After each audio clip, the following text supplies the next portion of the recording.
So ஆண்டுடைய செய்திக்காக நம்ம ஏசாயா 58வது அந்த அதிகாரத்தை திருப்பி வைத்துக் கொள்வோம். அது ஏசாயா 58நாலே எல்லாருக்குமே தெரியும். அதில் நமக்கு உடனே நினைவு வருகிற வாக்குத்தத்தங்களும் உண்டு. Price the Lord. இதை கிரமமாய் நம்ம கற்றுக்கொள்வோம். ஆமென். ஆண்டவர் பெரியவராக இருக்கிறார். வசனங்களே நம்ம அதிகமாய் இது உபவாசத்தை குறித்த அநேக காரியங்களில் எழுதப்பட்டிருக்கு இல்லையா? இதில் நம்ம சில காரியங்களை நாம் கற்றுக்கொள்வோம். நம்முடைய மூதாதையர்கள், முன்னோர்கள், யூதா அந்த அங்கிருந்த தலைவர்கள் அவர்களை மையமாக வைத்து எழுதப்பட்டது. இதில் பொதுவாகவே ஏசாயா இந்த காரியங்களை சொல்லும் பொழுது அதில் உண்டு. முதல்ல ஒரு வசனத்தை ஆமென் நம்ம சேர்ந்து அந்த வாசிக்கும்படி கேட்கிறேன். ஏசாயா 58 3வது வசனத்தை வாசிங்க.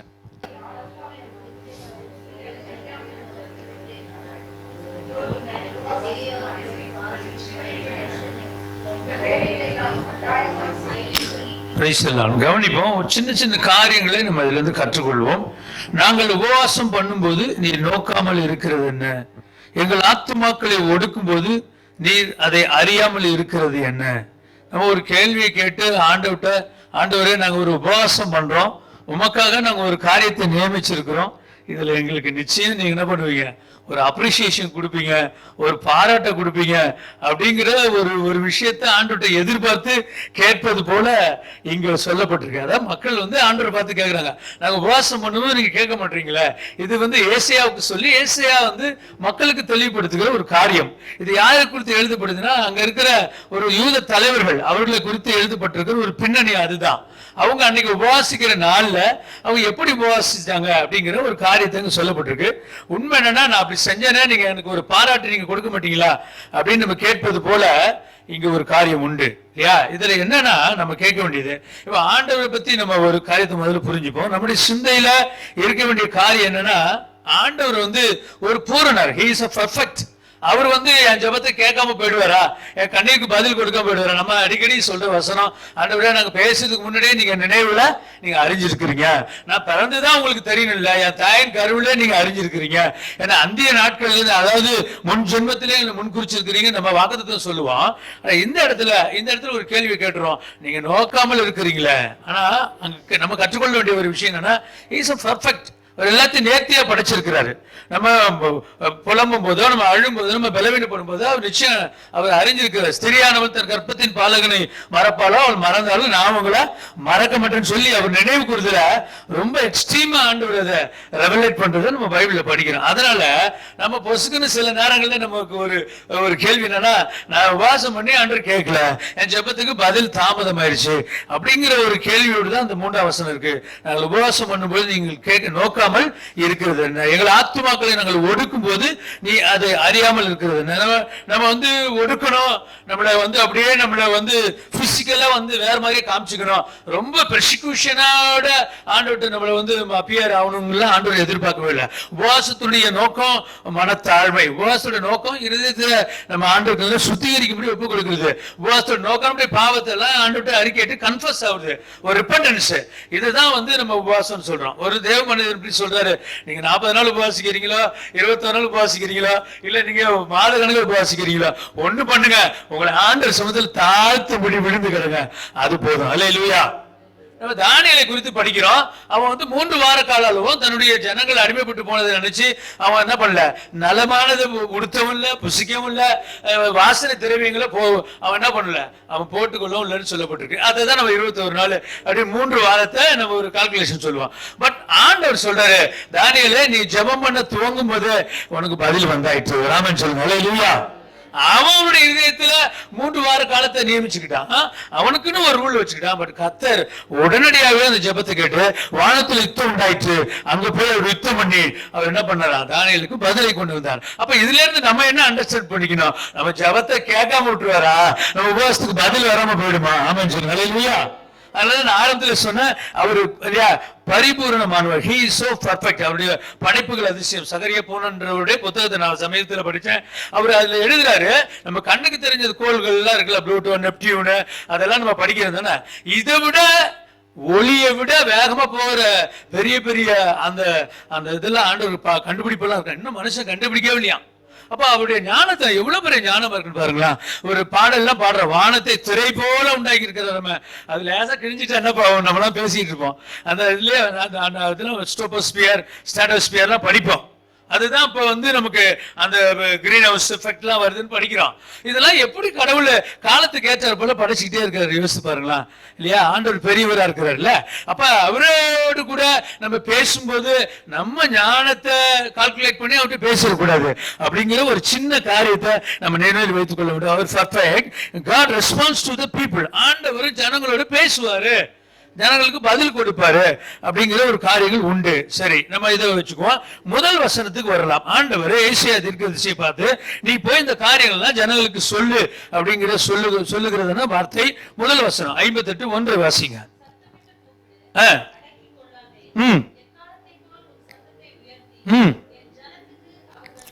மீறுதலையும் தெரிவி. ஒரு ஆமென் சொல்லுங்க. அல்லேலூயா. ஏசாயா தீர்க்கதரிசிகளே ஏசாயாவுக்கு ஒரு நல்ல பேரே கிடையாதான் வரலாற்று படிக்கும்போது. ஏன்னா ஜனங்க நீங்க சும்மா இதே சொல்லிட்டு இருக்கீங்க. அவர் சொல்ல சத்தமிட்டு கூப்பிடு, ஜனங்களுடைய மீறுதலை போய் சொல்லு. ஆனா ஏசாயாவுக்கு ஒரு நல்ல பேரே இல்லை ஜனங்கள் மத்தியில். அப்ப அந்த யூதா ட்ரைப்ஸ் அந்த ஜனங்கள் இருக்கும்போது இவரு சும்மா ஏதாவது சொல்லிட்டு இருக்காரு. ஆனா ஆண்டவர் சொன்னதுன்னா சத்தமிட்டு கூப்பிடு, அவர்கள் மீறுதலை அவர்கள்ட்ட இருக்கிற பாவத்தை அவர்களுக்கு சொல்லு. இன்னைக்கு ஒருவேளை இதுக்கு பின்னாடி ஒரு பெரிய ஆசீர்வாதங்கள் எழுதப்பட்டிருக்கு. நீ வற்றாத நீர் ஊற்றை போலவும் நல்ல வாக்குத்தத்தங்கள் உண்டு. ஆனா மேல நம்ம படிக்கும்போது இந்த புத்தகத்துல 2 விதமான பாட்டு இருக்கு. ஒண்ணு நம்ம கற்றுக்கொள்ள வேண்டிய, நம்ம உபவாசிக்க வேண்டிய முறை, நம்ம மனதில் வேண்டிய முறையை ஆண்டவர் கற்றுக் கொடுத்து பின்னாடி ஒரு பெரிய பிளஸிங் வச்சிருக்காரு, வாக்குத்தத்தம் வச்சிருக்காரு. அல்லேலூயா. நம்ம எல்லாருமே வேகமா படிச்சா இந்த பைபிள் எடுத்த உடனே எதை நம்ம படிப்போம்? 11வது வசனம் 58:11 படிக்க. கர்த்தர் நித்தமும் உன்னை நடத்தி மகா வறட்சியான காலங்களில் உன் ஆத்மாவை திருப்தியாக்கி உன் எலும்புகளை நினைவுள்ளதாக்குவார். சொல்ல மாட்டீங்களா? நீர் பாய்ச்சல தோட்டத்தை போலவும். இத சொன்னீங்கன்னா சூப்பரா இருக்கும் பாஸ்டர். நீங்க எடுத்தோம்னா பரிசுத்தன்றீங்க, பர்ஃபெக்ட்ன்றீங்க. ஆனா இங்கதான் ஆண்டவர் நமக்கு கற்றுக் கொடுக்கிறாரு. வாசிக்கலாம் என்னோட கூட சேர்ந்து. லேவியராகமம் 16வது அதிகாரம் 29வது வசனம். இதெல்லாம் நம்ம புரிந்து கொள்ளும் போதுதான் அடுத்தடுத்த வசனங்களை நம்ம கற்றுக்கொள்ள முடியும். லேவியராகமம் 16:29. 7ஆம் மாதம் 10ஆம் தேதியிலே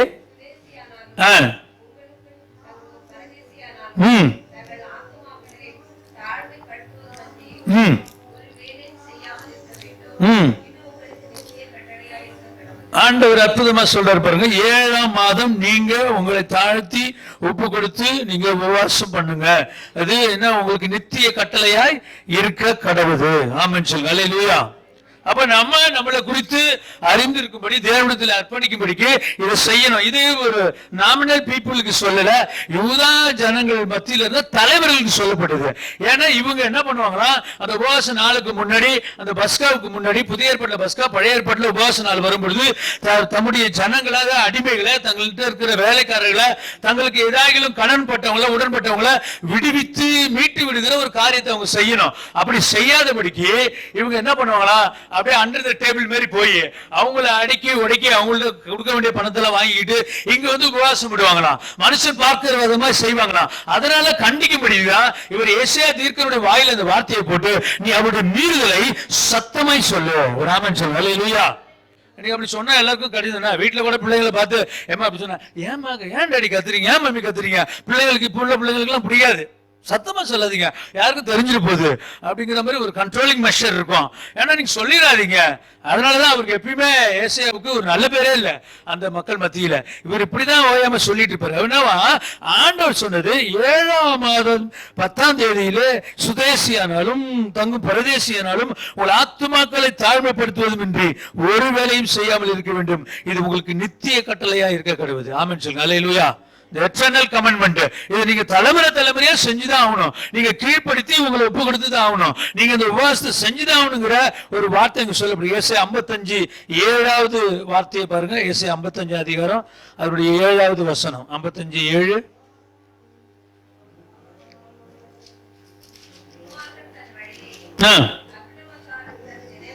நினைவுகளையும் விட்டு கர்த்தரிடத்தில் திரும்ப கடவன், அவர் அவன் மேல் மறந்திருக்குவார். நம்முடைய தேவனிடத்துக்கே திரும்ப கடவன். ஆண்டவர் நல்லவர். வராமன்னு சொல்லுங்க. அல்லேலூயா. நமக்குள்ள ஏற்படுகிற துன்மார்க்கமான நமக்குள்ள ஏற்படுகிற சில காரியங்களை ஆண்டவர்கிட்ட சொல்லி நம்ம திரும்பும் போது அவன் மேல் மனதிருவார். நம்முடைய தேவனத்துக்கு திரும்ப கடவோம். அவர் மன்னிக்கிறதுக்கு தகுதிப்படுத்திருக்கிறார். இதுதான் ஆண்டவர் உங்களுக்கு சொல்லி இதை நீங்க செய்யுங்க. இதை நீங்க செய்யும் பொழுது உங்களுக்கு எல்லாம் மாறும். நீங்க என்ன பண்ணுங்க, இப்படி உபவாசிங்கன்னு சொல்லி அவங்களுக்கு கற்றுக் கொடுக்கிறாரு. கற்றுக் கொடுக்கிற காரியத்தை நம்ம இதில் வாசிக்கிறோம். ஆக வாசிக்கலாம். இன்னொரு வசனத்தை வாசிங்க. யாக்கோபு 4வது அதிகாரம். ஆமென். புதிய ஏற்பாட்டில் யாக்கோபு 4வது அதிகாரம் 8லிருந்து 10 வரை வாசிங்க. 4:8 10. தேவனிடத்தில் சேருங்கள் சேருங்கள். ம் ம் ம் ம் ம் ம் ம் தாழ்மைப்படுங்கள், அப்பொழுது அவர் உங்களை உயர்த்துவார். ஆமென் சொல்லுங்க. அல்லேலூயா. அப்ப அந்த நாள் என்ன நாளா?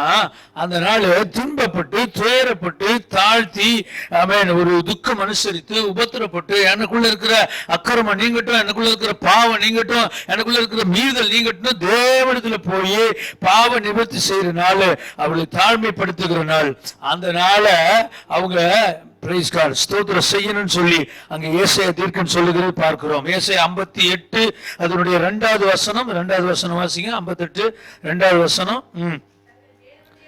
தங்கள் தேவனுடைய நியாயத்தை விட்டு விலகாமல் நீதியை செய்து வருகிற ஜாதியாரை போல் நாடோறும் என்னை தேடி விரும்புகிறார்கள், சேர விரும்புகிறார்கள். ஆமென் சொல்லுங்க. அல்லேலூயா. ஸ்தோத்திரம். என்ன சொல்லப்பட்டிருக்கு? தங்கள் நீதி நியாயத்தை விட்டு செய்து ஜாதியாரை போல. அங்க என்ன சொல்லப்பட்டிருக்கு? நல்லா கவனிங்க. தங்கள் தேவனுடைய நியாயத்தை விட்டு விலகாமல் நீதியை செய்து வருகிற ஜாதியாரை போல. ஜாதியாரை போல தானே தவிர அவங்க செய்யற மாதிரி இல்ல. அவங்கள போல தங்களை காமிச்சுக்கிறாங்க. அவங்க செஞ்சு வரா மாதிரி அவங்க தேவனுக்கு உண்மையா தங்களை அர்ப்பணிக்கிறது போல செய்யறாங்க. அவங்கள பார்த்து இவங்க செய்யறாங்களே தவிர இவங்க அப்படி செய்யல. அவங்கள போல செய்யலாம், அவர்களை போல காண்பிக்கலாம், பலி செலுத்துறாங்க, பிரமாணங்களை அவர்கள் தொழுது கொள்வதில் கவனமா இருக்கிற மாதிரி போல அப்படிங்கிற வார்த்தைன்னா சும்மா அப்படி அவங்கள மாதிரி நம்ம காமிச்சுக்கலாம். ஒரு ஷோ, ஒரு ஜெராக்ஸ் மாதிரி. ஆனா ஒரிஜினல் அல்ல, உண்மையா தேவனுக்கு கீழ்ப்படியில போல. என்னப்பா அப்படி செய்யற மாதிரி பண்றீங்க, ஒரு மாதிரி அப்படியே நீ சொல்ல வந்த மாதிரி இருந்துச்சு இல்லையா அப்படின்னு. அப்படி இங்க எப்படி அவர் சொல்றாரு பாருங்க.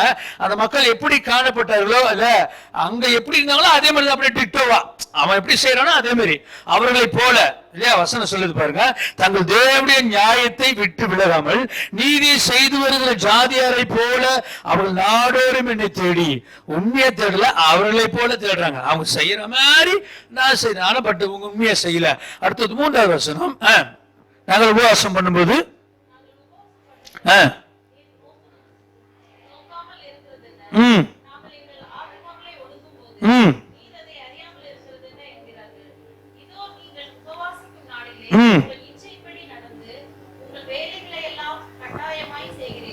ஓகே. இங்க என்னவா 3வது வசனம் ஏற்கனவே படிச்சோம் இல்லையா? அவங்க ஒரு சடங்காச்சாரத்துக்காக இல்லையா தங்களை ஒரு முகவாடலா காண்பிக்கிறது போல அவர்கள் காண்பிக்கிறார்கள் என்று சொல்லி சொல்லப்பட்டிருக்கு. மத்தேயு 6:16 இன்னும் நமக்கு தெளிவா ஆண்டவராக இயேசு கிறிஸ்து நமக்கு கற்றுக்கொள்கிறத வாசிப்போம். மத்தேயு 6:16 வாசிங்க.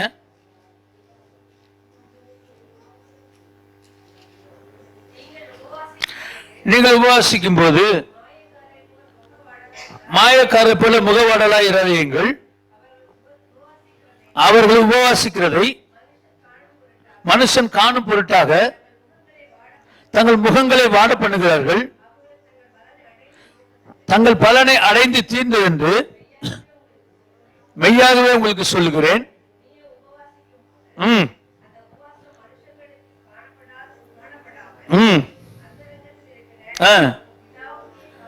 காணப்படும்படியாக உன் தலைக்கு எண்ணெய் பூசி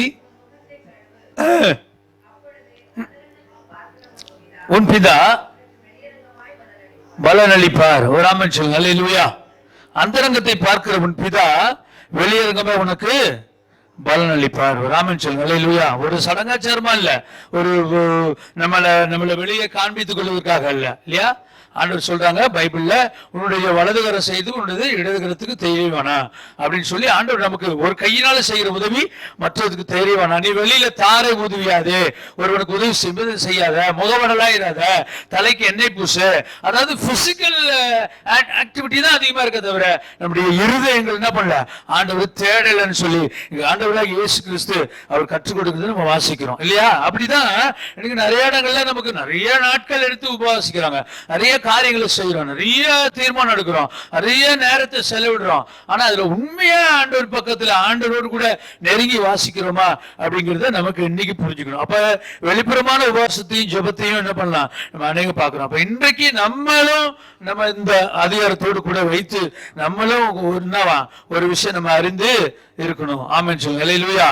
ஸ்தோத்திரம். அப்ப வெளியில பக்தி இருக்கு, இருதயத்துல பக்தி இல்ல.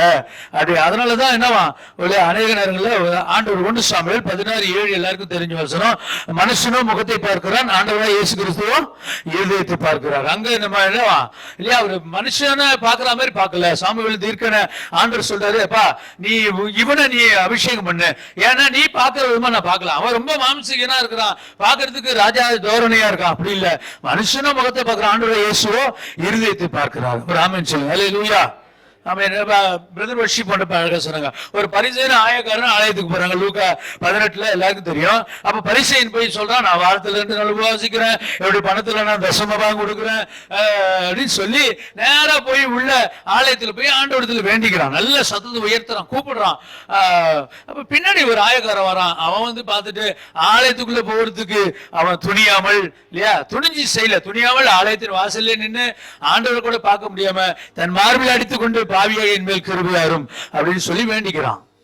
இப்ப நீங்க நல்லா புரிஞ்சுக்குவோம். நம்மளை பொறுத்த வரைக்கும் நம்ம லிட்டரலா என்ன நமக்கு புரியும், அவன் பயங்கரமா இருக்கான், அவன் உபவாசம் பண்றான வார நாட்கள்ல, அவன் பாரு எவ்வளவு காசு கொடுக்குறான் பாரு, அவன் பாரு எவ்வளவு அழகா இருக்கிறான் பாரு, அவன் எவ்வளவு தைரியமா அவன் நிக்கிறான் பாரு அப்படின்னு சொல்லி நம்ம சொல்லுவோம். ஆனா வசனம் சொல்லுது, அவன் அல்ல இவனே, இவனுடைய ஜெபமே கேட்கப்பட்டு இருக்கு. வராமல் சொல்லுங்க அல்லேலூயா. அதாவது நம்ம ஆண்டவருக்கு நல்ல ஆயன்னு ஒரு பேர் இருக்கு இல்லையா, நல்ல ஆயர் அப்படின்னு சொல்லுவோம். ஏன்னா பரிசேயனும் ஆயக்காரனுடைய ஜெபத்தை குறித்து நம்ம பார்க்கிறோம். Praise God. பிரியமானவர்களே, இப்ப நாம சில நேரங்களில் நம்முடைய உபவாசங்கள், நம்முடைய நாட்கள், நம்ம ஆண்டவருக்குன்னு விதைக்கிறது நம்முடைய பிரயாசங்கள் பெருசா இருக்கலாம். ஆனா இங்க ஆண்டவர் அதை பார்க்கல. 1 சாமுவேல் 16:17 படி இப்ப ஆண்டவர் சொல்றாரு, நான் உன்னை பணத்தை பார்க்கலப்பா, உன்னுடைய மற்ற வெளிப்புறமான காரியத்தை பார்க்கல, உன்னுடைய இருதயத்தை நான் பார்க்கிறேன். ஆயக்காரனே அவர் ரட்சிக்கப்பட்டவனாய் அவனுடைய ஜெபம் கேட்கப்பட்டதா இருக்கு. ஒரு ஆமென் சொல்லுங்க அல்லேலூயா. சத்தமா சொல்லுங்க அல்லேலூயா. நமக்கு வெளிப்புறமான அங்கீகாரமோ, நமக்கு வெளிப்புறமான அப்ரிசியேஷனோ அப்படி இல்ல, நம்ம ஜெபத்துக்கு பதில் வரனா ஒன்னும் பிரச்சனை இல்லை, விட்டுருங்க, பாத்துக்கலாம், அது ஒன்னும் பிரச்சனை கிடையாது. ஆண்டவர் பெரியவர். ஆமென் சொல்லுங்க அல்லேலூயா. நீங்க ஆண்டவருக்காக செயல்பட்டுக்கிட்டே இருங்க, அது பரலோகத்தினுடைய காரியங்களை கணக்கு வந்துகிட்டே இருக்கும். உங்களை குறிச்சு பெரிய காரியங்கள் பெருசா வெளியில இல்லைன்னா பிரச்சனை இல்லை, நீங்க உள்ளத்துக்குள்ள ஆண்டவருக்காக நீங்க பிரயாசப்பட்டுக்கிட்டே இருங்க, அது தேவன் வரும்பொழுது ஒரு நாள் கணக்குல கொண்டு வருவார். அப்ப வெளிப்புறமா மனுஷன் பார்க்கும்படியா பிசிக்கலா நம்மளை யாராவது மெச்சுக்குவாங்கன்னு சொல்லி ஒரு காரியத்தை செய்யாதபடிக்கு ஆண்டவருக்கு முன்னாடி நம்மளை தாழ்மைப்படுத்துவோம். அவர்களை போல இவர்களை போலன்னு சொல்லி இல்லாம நாம் உண்மையாய் தேவனை பற்றி கொள்வோமானால் நம்ம ஆசீர்வதிக்கப்பட்டவங்களா இருப்போம். ஆமென் சொல்லுங்க அல்லேலூயா. ஆண்டவர் பெரியவர். 58வது அதிகாரம் அப்படி 5வது வசனம் வாசிங்க. 58:5 வாசிங்க. ஏசாயா 58:5.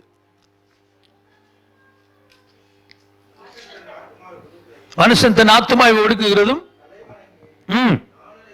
நாணலை போல்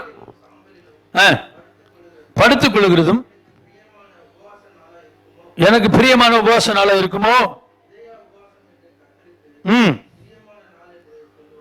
இதுல என்னன்னா, நான் ஏற்கனவே உங்களுக்கு சொன்னது போல இந்த யூத மத தலைவர்கள் என்ன பண்ணுவாங்கன்னா, ஒரு சாக்கு உடைய மாரி ஒன்று போட்டுவாங்க இல்லையா, அந்த ட்ரெஸ் போட்டுக்கிட்டு சுத்தியில கொஞ்சம் சாம்பலை போட்டு, இதெல்லாம் நமக்கு ஜென்ரலா லிட்டரலா தெரிஞ்ச விஷயம் தான். அவங்க தங்களுடைய தலையெல்லாம் சாம்பலை போட்டுக்கிட்டு அந்த உபவாச நாள்ல அவங்க அப்படியே என்ன பண்ணுவாங்களாம், தன்னுடைய பாவத்தெல்லாம் அறிக்கையிட்டு ஒரு குறிப்பிட்ட நேரத்துல கூப்பாடு போடுவாங்களாம். ஒரு குறிப்பிட்ட ஊர்ல அவங்க அந்த ஒரு மரண வீட்டுக்கு ஆட்கள் எல்லாம் கொண்டு வந்து அவங்க தன்னுடைய உறவினருக்காக அழுது புலம்பி அன்பை பரிமாறிக்க மாட்டாங்களாம். அவங்க ஒரு டீம் ஒரு கூட்டமா வச்சு அவங்கள அழ வச்சுட்டு அந்த ஒரு சடங்காச்சாரம் பண்ணுவதாக நான் அதை கேள்விப்பட்டது உண்டு. அப்ப இங்க என்னன்னா இவங்க என்ன பண்ணல, உண்மையா தேவன்ட்ட மனம் திரும்பல. இவங்க உண்மையா ஆண்டவருக்கு செய்ய வேண்டிய அந்த நித்திய கட்டளையின்படி செய்யல. அவன் என்ன செய்யறான், தலைவணங்கி நாணலை போல அவன் என்ன பண்றானா, தன்னை ரெட்டிலும் சாம்பலிலும் உட்கார்ந்து அந்த உபவாசம் பண்றான்னு சொல்லி இந்த இடத்துல அவர் கடிந்து கொண்டு அந்த காரியத்தை செய்யறாரு. ஒரு வசனத்தை வாசிக்கலாம். சகரியா 7வது அதிகாரம், சகரியா தீர்க்கதரிசன புஸ்தகம் 7வது அதிகாரம் அப்படிய 5வது வசனம். அங்க பாருங்களேன், அங்க ஒரு சம்பவத்தை அழகா சொல்லப்பட்டிருக்கும். சகரியா 7:5 வாசிங்க. தேசத்தின் எல்லா ஜனத்தோடும் சொல்ல வேண்டியது 70 வருஷமாக 5ஆம் மாதத்திலும் 7ஆம் மாதத்திலும் உபவாசம் பண்ணி துக்கம் கொண்டாடின போது எனக்கென்று தானா உபவாசம் பண்ணினீர்கள். பாத்தீங்களா, ஒரு கேள்வி பாருங்க. இந்த so long year 70 years 70 வருஷமா 5வது மாதமும் 7வது மாதமும் நீங்க மாதந்தோறும் பட்ட பிரயாசங்கள் உபவாசங்கள் எனக்கென்று தானா? இந்த கேள்வி கேட்கிறப்ப பயங்கர ஆச்சரியமா இருக்கு. அப்ப இவ்வளோ பீரியாடிக்கலா இவ்வளோ ஷெட்யூல்டா நம்ம பண்றது எதுக்கு அவர் கேட்கிறாருன்னா, 2 ராஜாக்கள் 25 வாசிக்கவனா அதுல என்ன சொல்லப்பட்டிருக்கு, இப்படி வெளிப்புறமாக நடப்பதை விட்டு விடுங்கள், யூதாவின் ராஜா கெதலியா என்பவன் கொல்லப்பட்டது நினைவாக செய்யப்பட்டது. அதாவது இந்த உபவாசம் எதுக்காக செய்யப்பட்டதா, தங்களோடு இருந்த ஒரு பிரபல்யமான ஒரு மனுஷன் மரிச்சுட்டான், அவர் கெதலியா, அவனோடு கூட ஒரு கூட்டத்தை கொண்டு போட்டாங்க. அவனுக்குன்னு இந்த ஜனங்க, இந்த யூதா ஜனங்கள் இந்த எல்லாமே சேர்ந்து உபவாசிச்சாங்க, தவிர உண்மையா தேவனை தேடும்படிக்கு செய்யல. அப்ப சடங்காச்சாரமா ஒரு மரித்தவனுக்காக ஒரு மற்ற காரியங்களுக்காக நினைவு கூறுதலுக்காக தான் ஆண்டவர் தேர்னால, தவிர இங்க சகரியாவில் கேட்கிறாரு, எனக்கு என்ன நீங்க செஞ்சீங்க? இப்ப பிரயாசங்கள் ஆண்டவருக்குன்னா அந்த பிரயாசம் இருக்கு, மனுஷன் காணும்படியா இருக்கா இல்ல தேவனுக்கு பிரியமா இருக்காங்கிற ஒரு கேள்விய ஆண்டவர் அன்னைக்கு உள்ளவங்களுக்கு மட்டும் வைக்கல, அன்னைக்கு எழுதப்பட்ட காலம் இன்னைக்கு கேட்கிற நம்முடைய செவிகள்ல நமக்கு இந்த கேள்வி உண்டு. ராமன் சொல்லுங்க இல்லையா? ஏன்னா 70 ஆண்டு காலமா, ஏன்னா அவர் சொன்னாரு 70 ஆண்டு காலம் நீங்க என்ன பண்ணுவீங்க, 70 வருஷம் நீங்க அங்க அடிமைப்படுவீங்க. அப்ப இவ்வளவு நாளும் நீங்க கூப்பிட்ட ஜெபம், இவ்வளவு நாளும் நீங்க ஏற்படுத்தின காரியம், இவ்வளவு நாளும் நீங்க பட்ட பிரயாசம் எனக்கென்றா? அந்த கேள்வியை கேட்டா உண்மையா ஆச்சரியமா இருக்குல்ல, ஒரு மாதிரி நமக்கே இருக்கு, நம்மளை பார்த்து கேட்கிற மாதிரி இருக்கு இல்லையா? அந்த உபாசம் எனக்கு என்ன ஏற்படுத்தினீங்க, நீங்க எனக்காக செய்யலையே, நீங்க அந்த உங்களுக்கு பிரபலியமா சொல்ற அந்த மனுஷனுக்காக தான் நீங்க ஏற்படுத்தினீங்க.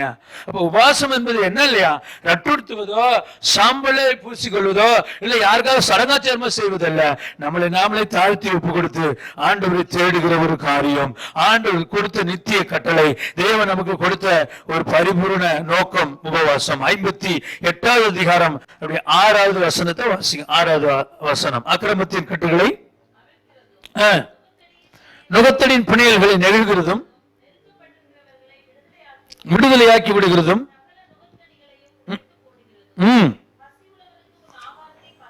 உன் ஆகாரத்தை பகிர்ந்து கொடுக்கிறதும்,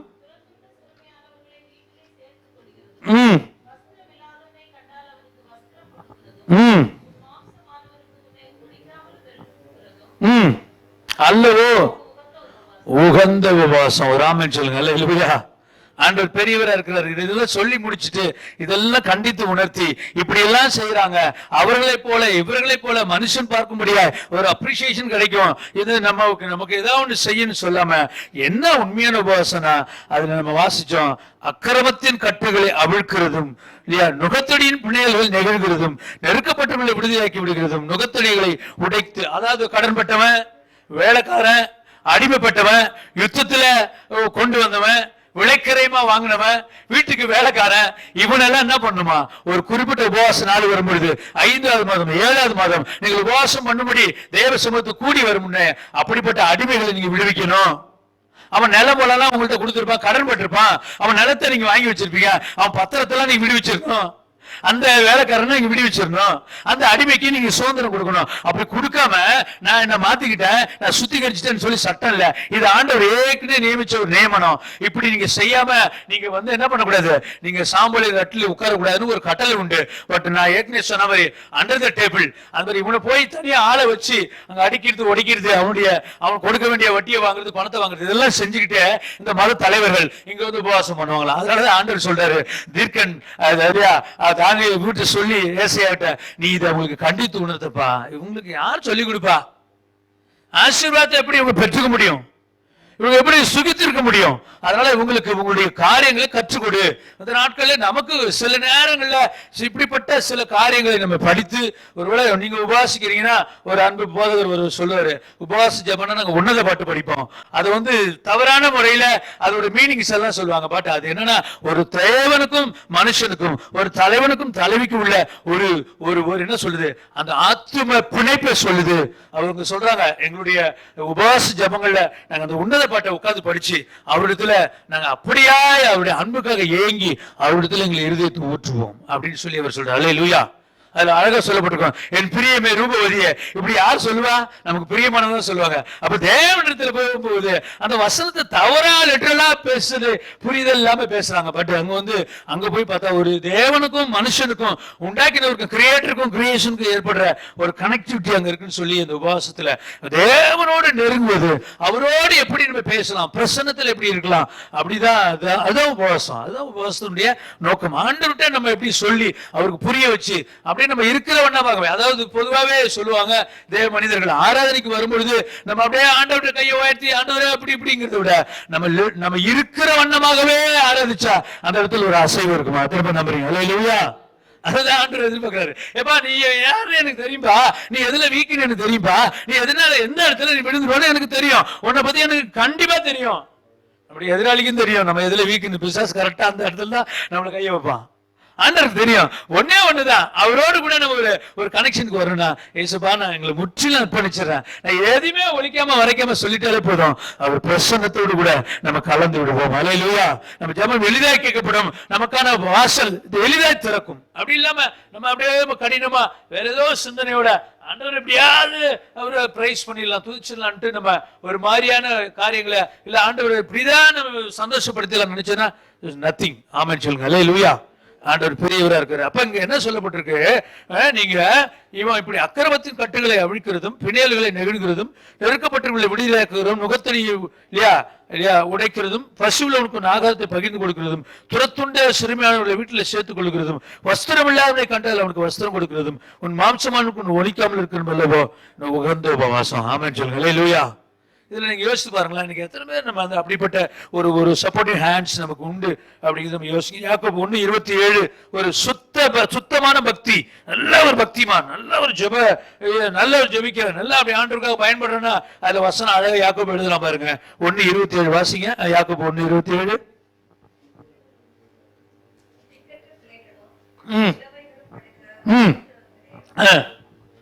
விசாரிக்கிறதும் கரைபடாதபடிக்கு காத்து கொள்ளுகிறதுமே தேவனுக்கு முன்பாக மாசு இல்லாத சுத்தமான ஒரு ஆமென் சொல்லுங்க. அல்லேலூயா. இதை விட வேற என்னங்க விளக்க வேணும்? அப்ப ஆண்டவர் என்ன சொல்றா, நீங்க என்ன சொல்றது, உங்க இருதயம் தேவனை தேடுமானால் மற்றவர்கள் நலனையும் தேடும். தேவ பக்தி உள்ளவன் தான். அப்ப தேவ பக்தின்னு என்னவா, திக்கற்ற பிள்ளைகளையும் விதவைகளையும் அவங்க படுகிற உபத்திரவத்தில் விசாரித்து உலகத்தால் கரைப்படாமல் தன்னை காத்துக் கொள்ளுகிறது அல்லவா சுத்தமான பக்தி. அப்ப ஏழை எளியவரை, அப்ப ஒரு விதவைகளை திக்கற்றவரை விசாரிக்கிறதுல நம்முடைய பிரயாசங்கள் எந்த அளவுக்கு இருக்கு அப்படிங்கிறத அங்க ஏசிய தீர்க்கனே அங்க அநேகருக்கு கற்றுக் கொடுக்கிறது பாக்குறோம் இல்லையா. ஏழைகள் தேவை உள்ளவர், அவங்களுக்கு அது ஒரு poor and needy people, அவங்களெல்லாம் இன்னைக்கு எத்தனை பேர் நம்ம பார்க்கிறோம்? Praise God. சொல்லுங்க. நம்ம நாங்க இருக்கிற அரக்கோணன்னு ஒரு இடத்துக்கு பக்கத்துல அங்க கிட்டத்தட்ட ஒரு ஊழியர் குறித்து நான் கேள்விப்பட்டேன். அவங்க ஒரு ஊழியரோடு கூட அவங்க பேசின ஒரு காரியத்தை நான் கேள்விப்பட்டேன். அவங்க இந்த கை லெப்ரசி தொழுநோயாளிகள் இருக்கிற இடத்துக்கு போய் ஊழியர் செஞ்சு அங்க ஒரு பெரிய பெரிய வாட்டர் பைப் இருக்குமா, பெரிய குழா இருக்குமா, அந்த காங்கிரீட் பைப்பு, அதெல்லாம் கவர்மெண்ட் அப்படியே போட்டு வச்சுட்டான். போடாம இங்க ஒரு பர்டிகுலர் நாங்க இருந்த ஒரு டிஸ்ட்ரிக்ட்ல வந்து பாத்தீங்கன்னா ஆயிரக்கணக்கான அந்த அந்த தண்ணி குழா வந்து நார்த்ல இருந்து சவுத்துக்கு கொண்டு வருவாங்க, இந்த வாட்டர் லைன் பைப், அந்த மாதிரி நிறைய பைப்ஸ் போட்டு வச்சுக்கோங்க. அந்த ஒவ்வொரு பைப்ஸ்லயும் ஒரு பக்கத்தை வந்து அவங்க ஏதாவது ஒரு கோணி வச்சு கட்டிடுவாங்க. அந்த பைப்ஸ்குள்ள உள்ள போய் பார்த்தா அங்க 5 குடும்பம் 6 குடும்பம் 20 பேர் 10 பேர் தொழுநோயாளிகள் சமுதாயத்தினால் ஒதுக்கப்பட்டவங்க அங்க இருப்பாங்களாம். அவர் ஒரு குறிப்பிட்ட ஒரு பிரபலியமான ஒரு மிஷினரி அந்த பகுதிக்கு போய் அவர் அழுது கொண்டே வந்தாராம். அவர் சொல்றாரு, இப்படி அவர் கேட்டார், தம்பி எப்படி நீங்க இந்த ஊழியத்தை நீங்க செலக்ட் பண்ணீங்க, லெப்ரசிஸ் தொழுநோயாளிகள் எப்படி நீங்க கேட்ச் பண்றீங்க, எப்படி அவங்களுக்கு நீங்க கற்றுக் கொடுக்குறீங்க? ஒரு நாள் அவர் வந்து அந்த பக்கமா போறப்போ ஒரு ரயில்வே ட்ராக்ல ஒரு கை ஊனமுற்ற ஒரு கையில வந்து அவனுக்கு காயம், அவனுக்கு வந்து இந்த கை இல்ல ஒரு கை வந்து காயம், அவன் வந்து ஒரு சாப்பாடு பொட்டலத்தை எடுத்து சாப்பிட்றதுக்கு ட்ரை பண்றான். அப்ப ட்ரை பண்றப்ப ரயில்வே ட்ராக்கு கொஞ்சம் மிஸ்ஸான விழுந்துருவான். இவர் ஒருத்தர் போய் டக்குன்னு அவர் கூப்பிட்டு இங்க வாங்கன்னு கூப்பிட்டு அவர் அப்படியே கையோட கூப்பிட்டு வந்து வச்சு அந்த சாப்பாட்டை பிரிச்சு வாயில ஊட்டுறப்ப நீங்க இயேசுவான்னு கேட்டானா அந்த தொழுநோயாளி. எதிர்பாராமன்னு சொல்லிங்க இல்லையா? இயேசுவா என்னப்பா சொல்ற?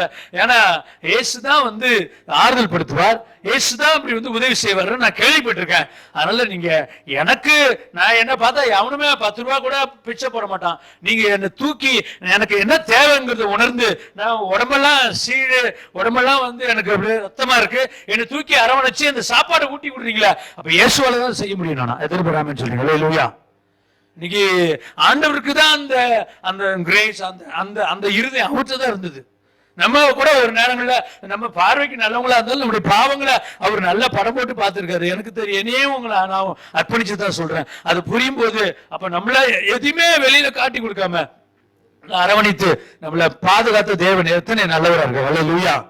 அப்படிப்பட்ட ஒரு இருதயம் வரணும்னா அவர் ஏழைகளுக்கு நீங்க கொடுங்க, தேவை உள்ளவருக்கு உதவுங்க, அன்பை இரக்கத்தையும் நம்முடைய மாம்சமானவருக்கு காட்ட, அதாவது லவ் அண்ட் கிரேஸ் நம்ம ஷேர் பண்ண தேவன் தேடும் இருதயம். இன்னைக்கு there is no more heart to seek God. கர்த்தரை தேடுறது இல்ல, மாயமான காரியங்கள், விளையாட்டான காரியங்கள் இல்லையா அப்படின்னு சொல்லி அநேக காரியங்களை கண்டித்து உணர்த்தி இது இல்ல உபவாசம். உங்கள் ஆகாரத்தை பகிர்ந்து கொடுங்க, உங்களால முடிஞ்சதை செய்யுங்க, உங்களால முடிஞ்சதை உதவி செய்யுங்க அப்படின்னு சொல்லி ஆமென். இந்த காரியத்தை நான் படிக்கும் போதே எனக்கு உண்மையா எனக்கு ஒரு சில வசனம் அழகே வந்துச்சு. என்ன இந்த வசனத்தை பேசுறது நமக்கு எந்த அளவுக்கு உண்மையா இருக்க போறோம் எனக்கு தெரியலையா? நீங்க சொல்லுங்க, இது பேசுறது சரியா சரியில்லையா எனக்கு தெரியாது. ஆனா இதெல்லாம் படிக்கும்போது அதுக்கான தகுதி உண்டா அப்படின்னு யோசித்து பார்த்தா ஆண்டவர் பெரியவரா இருக்க. ஒருவேளை அது பழைய ஏற்பாட்டில் உங்களுக்கு எழுதப்பட்டிருந்தாலும் இன்றைக்கும் இருக்கிற நாம, இன்றைக்கும் ஆண்டவரை சந்திக்க போற நமக்கு இதுல இருந்து சில பாடங்கள் படிப்பினைகள் நமக்கு அவசியமா இருக்கு. ஒரு ஆமென் சொல்லுங்க. அல்லேலூயா.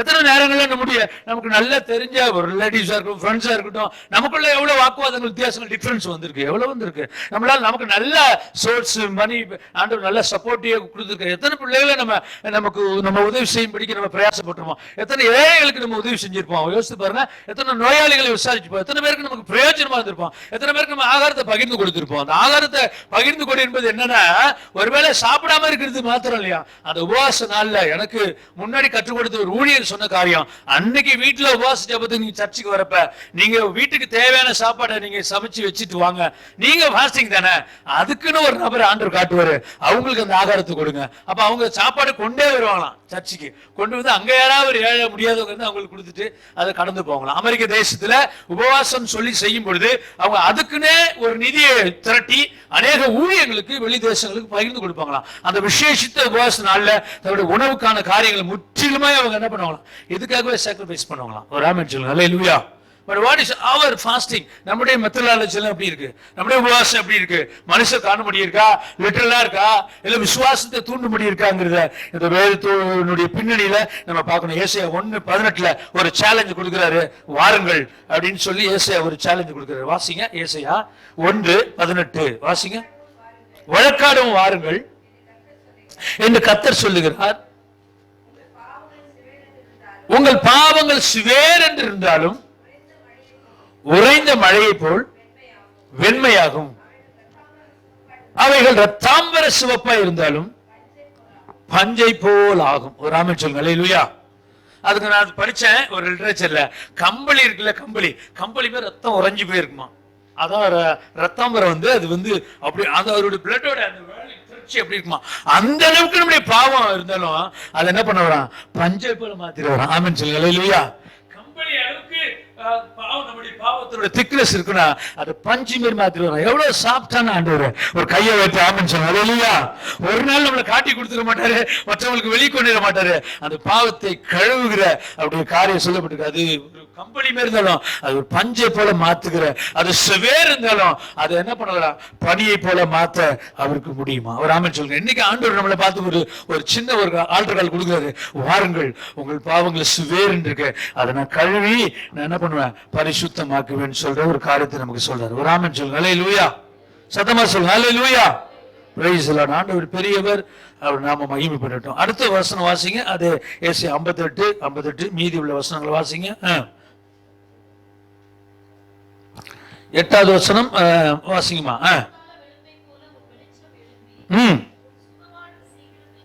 நம்ம இதெல்லாம் செஞ்சு முடிச்சு நம்ம இப்படி எல்லாம் நம்மளை அர்ப்பணிச்சு ஆண்டவரை ஒப்பு கொடுக்கும் போது அங்க சொல்லப்பட்டிருக்கு, அப்பொழுது விடியற் கால வெளுப்பை போல் படிங்க சிஸ்டர், வெளிச்சம் எழும்பி உன் சுகவாழ்வு சீக்கிரத்தில் துளிர்க்கும், உன் நீதி உனக்கு முன்னாலே உன்னை காக்கும், கர்த்தருடைய மகிமை உன்னை பின்னாலே காக்கும், அப்பொழுது நீ கூப்பிடுவாய்,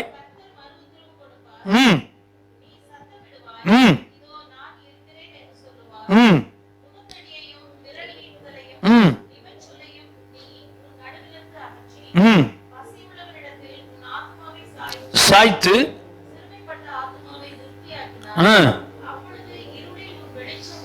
உதித்து நடத்தி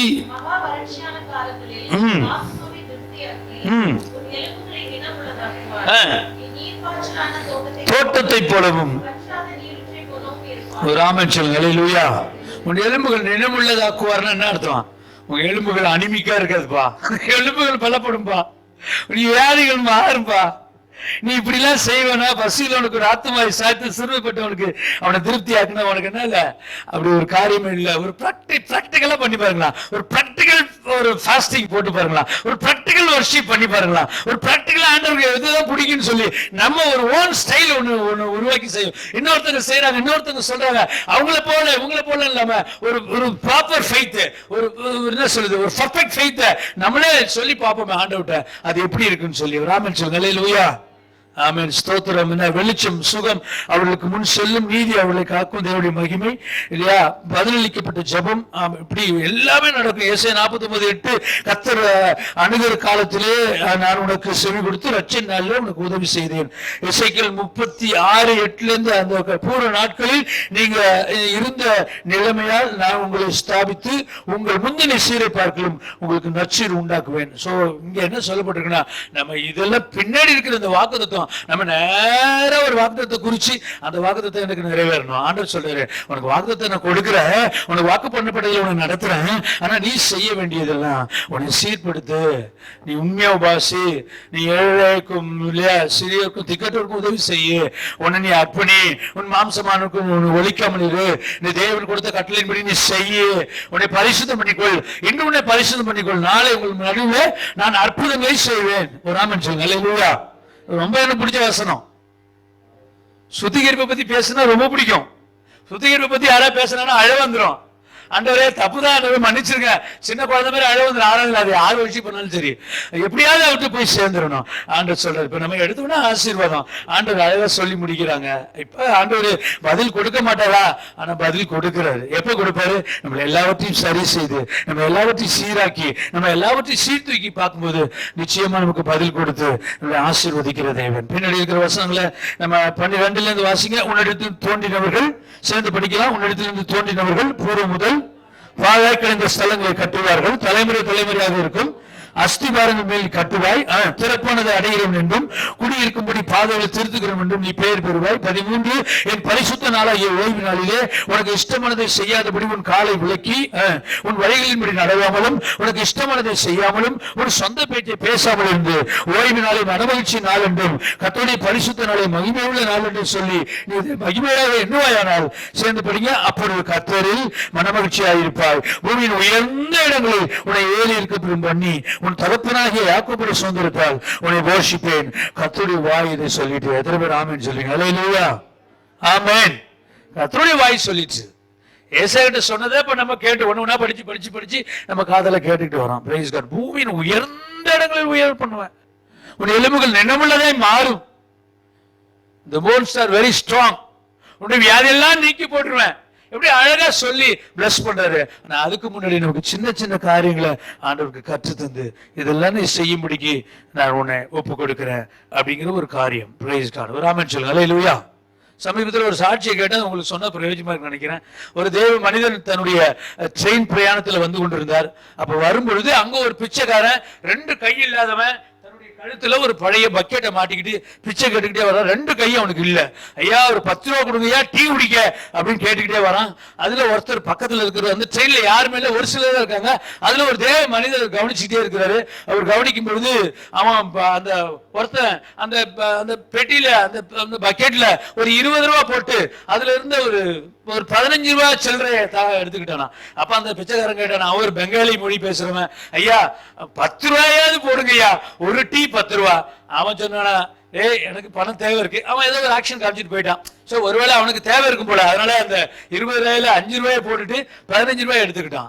அப்ப இவன் மறுபடியும் வந்து பக்கத்துல, ஐயா அவன் தான் இப்படி பண்ணிட்டான், நீங்களாவது ஒரு 5 ரூபாய் கொடுத்தா ஒரு டீ குடிப்பேன். அப்ப இந்த தேவ மனிதர் தன்னுடைய பையில இருந்து ஒரு 100 ரூபாய் எடுத்து அந்த பெட்டியில போட்டதான். போட்ட உடனே அவன் திருப்பி கேட்டானா, ஐயா நீங்க 95 ரூபாய் திரும்பவும் உங்களுக்கு கொடுக்கறதுக்கு என்கிட்ட சில்லற இல்ல, என்கிட்ட 5 ரூபாய் தான் இருக்கு அப்படின்னு சொல்லி அவன் கேட்கும்போது அவர் சொன்னார், இல்லப்பா நீயே வச்சுக்கோ.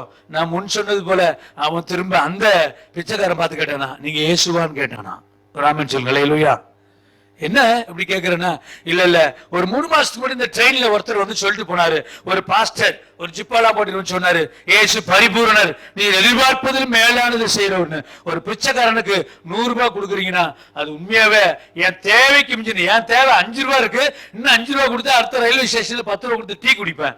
அவரு சொன்னாரா, இல்ல நீ வச்சுக்கோ, ஏன்னா எனக்கு ஒரு பிள்ளை, ஒரு கை இல்லாத பிள்ளை இருக்கு, உன்னை பாக்குறப்ப எனக்கு ஒரு இறக்கம்னு சொல்லி அந்த 100 ரூபாய் தந்தாரா. அப்ப நல்லா யோசிச்சு பாருங்க, கொடுக்கிறவங்க எல்லாம் பார்க்கும்போது அந்த கொடுக்கிறவன் யாரோ கருப்போ சிவப்போ அவன் சுப்பனோ குப்பனோ, ஆனா அங்க குணாதிசயம் யார் வெளிப்படுறா?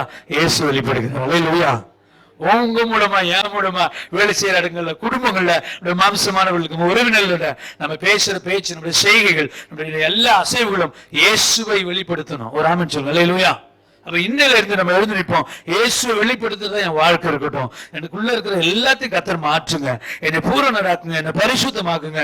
நான் ஒரு விதமான ஒரு மாறாட்டம், ஒரு விதமான பரிசுத்த குளிச்சல், ஒரு விதமான நான் வந்து ஒரு கடினமான இதயம் உள்ளவனா, ரெட்டிலும் சாம்பலில் இருந்து மனுஷன் பார்க்கிற விதமா நான் ஏதோ ஒரு காரியத்தை செஞ்சு நான் வாழ்ந்துடாது படிக்க ஒரு பரிசையனை போல நான் என்னை பெருமைப்படுத்திக் கொள்வதற்காக அல்ல, நான் இதை செய்யற அதை செய்யற கிரமமா உபாசிக்கிறேன் ஜெபிக்கிறேன்னு சொல்லி என்னை மேன்மைப்படுத்தி என்னை மிகவும் பெருசா சொல்லியிருக்காங்கல்ல. நான் சடங்காச்சாரமாய் அன்றைக்கு சகரியா 7:5 படி நான் ஒரு விதமான உபவாசம் பண்ண எனக்கென்று செய்யாம நான் தேவனுக்கு செய்யறவனா என்னை அர்ப்பணிக்கிறேங்கிற ஒரு அர்ப்பணத்தோடு கூட இந்த சாயங்கால வேளையில எல்லாரும் எழுதி நின்று, தகப்பனே எங்களை அர்ப்பணிக்கிறோம்ப்பா, எங்களை பரிசுத்தப்படுத்துங்க. நீங்க இன்னையில இருந்து உங்க குடும்பத்துக்காக நீங்க உண்மையா வருஷத்துல பல நாட்கள்ல நீங்க சேர்ந்து உபவாசத்து முடியுது, கொஞ்ச நாள் ஆகுது, 1 மணி நேரம் ஆகுது, இல்ல மாதத்துல 1 முறை ஆகுது, எங்க பாவம்லாம் நீங்க கழுவி எங்களை பரிசுத்தப்படுத்துங்க. அல்லேலூயா.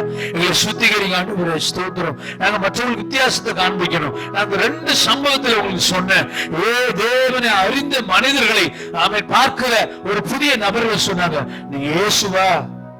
எத்தனை பேரு நீங்க ஸ்தோத்திரம் அவனுடைய செய்கையில ஆண்டவர் வெளிக்காட்ட போற. ஆமென் சொல்லுங்க. அல்லேலூயா. ஸ்தோத்திரம். இன்னைக்கு நம்ம அப்படி உயரத்துல சத்தம் கேட்க முடியாது. இன்னைக்கு அநேகர் ஆமென் ஸ்தோத்திரம் தாரை ஊதுகிறது போல தங்கள் செய்கிற நன்மையானதெல்லாம் சொல்லுவாங்க. அப்படி இல்ல, முகவடலா இருப்பாங்க. அப்படி இல்ல, நாங்க உபாசிக்கிறோம் ஜெபிக்கிறோம் தங்களை பிரஸ்தாபப்படுத்திப்பாங்க. அப்படி இல்ல, நாங்க ஆண்டவர் பார்க்க முடியாது, தேவன் பார்க்க முடியாது. அல்லேலூயா. அல்லேலூயா. கொஞ்ச நேரம் தேங்க்யூப்பா, தேங்க்யூ ஜீசஸ் லார்ட். நம்ம எப்பவுமே நீங்க அப்படியே பிசிக்கலா இருந்துட்டு போகணும் இல்ல, நல்ல கையில உயர்த்தி எங்களை பரிசுத்தமாக்குங்க. அல்லேலூயா. எங்களை பரிசுத்தமாக்குங்க, பரிசுத்தமாக்குங்க, எங்களை பரிசுத்தமாக்குங்கப்பா. எங்களை பார்க்கிறவங்களா உண்மையை பார்க்கணும், உண்மையை வெளிப்படுத்தணும், உங்க அன்பை பார்க்கணும். அல்லேலூயா. எத்தனை பேர் தேங்க்யூப்பா, நாங்க மற்றவங்களுக்கு மன்னிக்கணும் சாமி, எங்க மாம்சமானவர்களுக்கு எங்களை நிந்திக்கிறாங்களா, எங்களை அவமானப்படுத்துறாங்களா, எங்களை சபைக்கிறவங்களை நாங்க ஆசீர்வதிக்கணும். எத்தனை பேர் வேணா உங்க கையை நீங்க உயர்த்தி ஜெபிக்கலாம். ஆண்டவர்கிட்ட தானே ஜெபிக்கிறீங்க. Thank you Jesus. நமக்குள்ள இப்படிப்பட்ட குற்றக்குறவர்கள் இருக்கணும். அல்லேலூயா. என்ன ஒரு விஷயம் கழுவுக்கு ஸ்தோத்திரம். ஓ நீ நல்லவர் நல்லவர் நல்லவர் நல்லவர் நல்லவர் நல்லவர். அல்ல சபதத்தை ஆண்டவர் சொல்றார். மத்தியில படிக்கணும்ல, நீ சடங்காச்சாரமா செய்யாத, மனுஷன் பார்க்கக்கூடிய நீ செய்யாத. ஆமென். அந்தரங்கத்தில் பார்க்கிற உன் பிதாவே வெளியரங்கமாய் உனக்கு பலனளிப்பார். நீ உன் அறை வீட்டுக்குள் பிரவேசித்து உன் கதவை பூட்டி. அறை வீடு என்ன? அது ஏதோ வீட்டுல இருக்கிற ஒரு ஸ்பெஷல் ரூம் இல்ல, நம்ம இதய கதவு. இதய கதவு, இதயத்துக்குள்ள யோசித்து பாருங்க. நமக்குள்ள எத்தனை வித்தியாசம், எவ்வளவு வேற்றுமை, எவ்வளவு கஷ்டம், எவ்வளவு காரியங்கள். ஆண்டவர் நம்மோடு கூட இருக்க முடியுமா? தேவன் நம்மோடு கூட தங்க முடியாது. ஆண்டவர் எனக்குள்ள வாசம் இருந்து நான் என்ன பண்ணணும்? ஆண்டவர்